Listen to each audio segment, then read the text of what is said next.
some people can get away with using their birth name in wrestling, others aren't quite so lucky. Would Shawn Michaels be as beloved as he is today if he had gone by Michael Hickenbottom? Or would the modern-day daddy ass have gotten over as badass Monty Sop? I think we all know the answer to that one. Yes, obviously. Made-up monikers are commonplace in wrestling, but where do they come from? Who decides what stays and what goes, and are there some interesting tales behind them? Maybe 10 of them, eh? I'm Adam Pacitti from Cultaholic Wrestling, and these are 10 fascinating stories behind famous wrestling ring names. Join us! Number 10, McIntyre's McMahon-assisted switch. Anyone who followed his work outside of WWE will know that Drew McIntyre used to wrestle under his real name of Drew Galloway. In fact, Drew's full name is Andrew McLean Galloway IV, which makes him sound more like a member of the Round Table than a wrestler. The Scotsman was initially going to use Galloway in WWE, but was put off the idea at the last second by a very influential figure. About 10 minutes before he was going to go out and have his very first match on SmackDown in October of 2007, Stephanie McMahon told Drew that he wasn't allowed to wrestle under his real name and needed to change it. Producer Michael Hayes ushered the young star to the nearest computer, where they fired up the Wikipedia article for Scottish surnames. After initially landing on MacDonald, which would have invited all sorts of farm-based chants, McIntyre was chosen instead, and that was that. Presumably, Steph wanted Drew to pick a new name so that WWE could trademark it. Because obviously nobody uses their actual name in WWE except John Cena and Brock Lesnar and Kurt Angle and both Hardy Boys and... Number 9, Kong's amazing origins.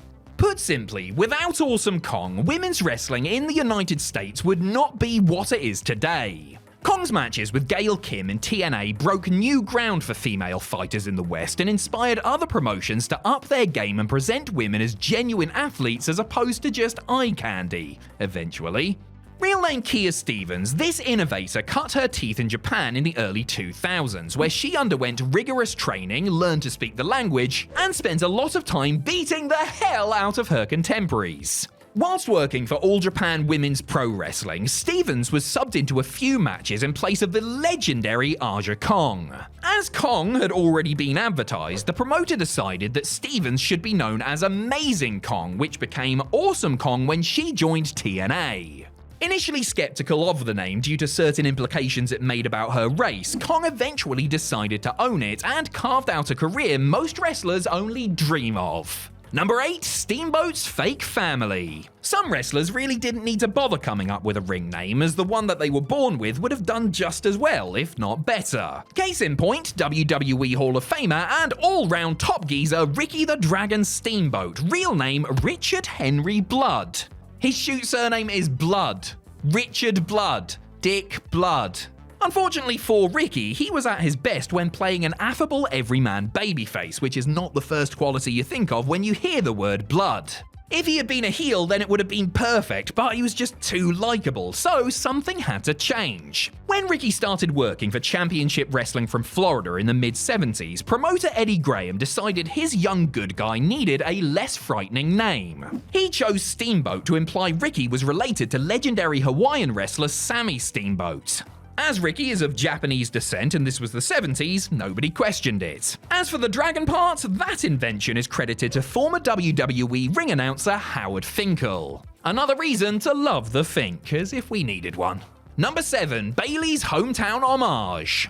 Pamela is not the name of a professional wrestler. Pamela is the name of a stern but kind-hearted old lady who lives across the road from you and hands out dental floss on Halloween. There is at least one Pamela in professional wrestling though, as that's the name that appears on the passport of WWE superstar Bayley. As well as her real name, Bayley would compete on the indie circuit as Davina Rose before getting called up to WWE in 2012. She was given a list of new names to pick from, including Davia, which she said no to, and she was assigned Bayley. That's Bayley with an I instead of a Y as the third letter, by the way, and she absolutely hated it. To get around the fact that she couldn't stand her new gimmick, Bayley insisted she spell it with 2 Ys instead. This is because she's from the San Francisco Bay Area and wanted to use her name as a way of paying tribute to her home. Now that is how you turn lemons into lemonade. Although honestly, anything would have been better than Pam. Can't imagine Pam winning the NXT Women's Championship, can you? Number 6. Moxley's misheard moniker. Neither Jon Moxley nor Dean Ambrose is the real name of this grizzled performer who was born Jonathan David Good. A decent name, but it would have been a little difficult explaining to audiences why a man called Good was doing such horrible things to people. The Moxley name was with the Brawler before he joined WWE, which is why he reverted back to it when he left the company in 2019. Its origins can be traced back to his first ever match, where the future star didn't even have a name until right before stepping through the curtain. Stuck for ideas, Moxley's opponent that night suggested the name, as it was the same as a character in the film Varsity Blues. Well, he was half right. That character, played by James Van Der Beek, was called Jonathan, but his surname was Moxon, not Moxley. The rookie was too nervous to disagree with this suggestion, so Moxley it was. Now, 2 decades on from that split-second decision, Moxley still uses that muddled-up name in front of thousands of fans every week. As for the guy who suggested it, his name has been lost to time. Number 5. Christian's cast list. The man known as Christian Cage, Captain Charisma, Creepy Little Bastard, and Not Edge is another one who could have easily used his birth name in his chosen profession. William Jason Rezzo might sound like a mouthful, but the tag team legend and hero to fathers everywhere normally just goes by Jay, which is much cooler. But instead of performing as the much cooler Jay, he decided to pay tribute to 2 of his favourite actors instead. During the early days of his wrestling training, the young hopeful chose Christian Cage by combining the names of Christian Slater, best known for Heathers and Mr. Robot, and Nicolas Cage, best known for being Nicolas Cage. This name first rose to prominence during Cage's time in TNA, but has taken on a new life since he joined AEW in 2021. I suppose we should all be grateful that he went for this particular pairing and not the other one. Nicholas Slater sounds like someone off EastEnders. Number 4. Chyna's Fine Irony. The late Joni Laura's ring name of Chyna was so good that it not only stood the test of time, but WCW tried to nick it when they introduced a wrestler called Asia. Imitation is the sincerest form of flattery, or so they say. After working a number of jobs, including selling pages, belly dancing, and serving in the United States Peace Corps, Joni arrived in WWE in 1997 as the menacing, muscular bodyguard of Hunter Hearst Helmsley. Over time, she would play a pivotal role in D-Generation X, strike out on her own, and become a champion in both the men's and women's divisions. But her name was actually chosen as a joke. Fine Chyna is something that is fragile, brittle, and must be handled with care. The exact opposite was true of the ninth wonder of the world's character, who could break a person's spine just by giving them a suitably stern look. What started life as an ironic piss take quickly grew into one of the most over names in the Attitude Era, as Chyna continued to grow in popularity and add more and more accolades to her CV. Number 3. Punk picks up the slack. One of the longest running jokes about Punk is that the CM in his name doesn't actually stand for one particular thing. Chicago Maid, Cookie Monster, Charles Montgomery. Punk has never settled on a single meaning for the acronym, but those letters did stand for something once upon a time. As a wrestling-crazed adolescent, Punk used to run a backyard promotion called the Lunatic Wrestling Federation. On one show, he had booked a team called the Chick Magnets for a match, but one of the Magnets got cold feet and bailed ahead of time. So, young Mr. Brooks stepped in to take his place. As his partner was going by the name CM Venom, Phil adopted a similar title, with the CM standing for Chick Magnets. This stayed consistent for a little while before Punk started changing it on the fly. Apparently, the latest rumor is that it stands for Cry Me, a river.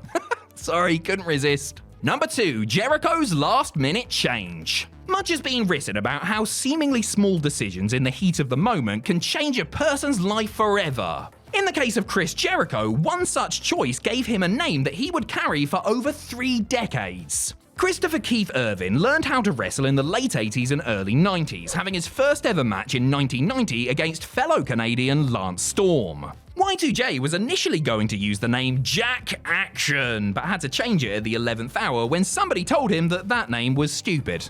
To be fair, they weren't wrong. When pressed for a real answer, Chris reached for his love of rock music and plucked the name Jericho from an album by German metal band Helloween. Interestingly, that album is called Walls of Jericho, which is most assuredly where the name of his signature hold came from. All these years later, and Jericho is still a name synonymous with longevity, reinvention, and attaching oneself to interesting storylines whether people like it or not. Fun fact, by the way, Halloween also have an album called Pink Bubbles Go Ape, so in another world, Chris Bubbles is a record-setting Intercontinental Champion instead.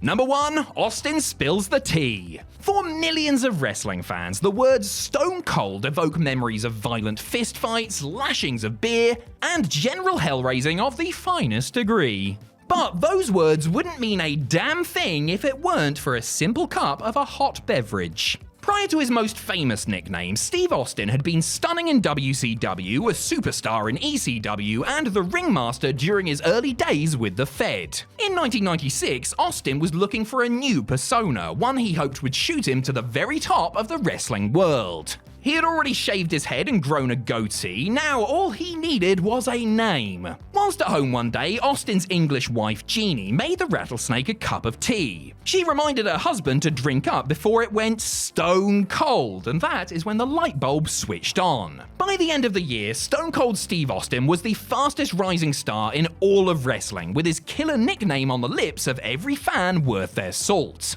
All this goes to show that if you are in a creative rut, just pop the kettle on, and soon all your troubles will be gone.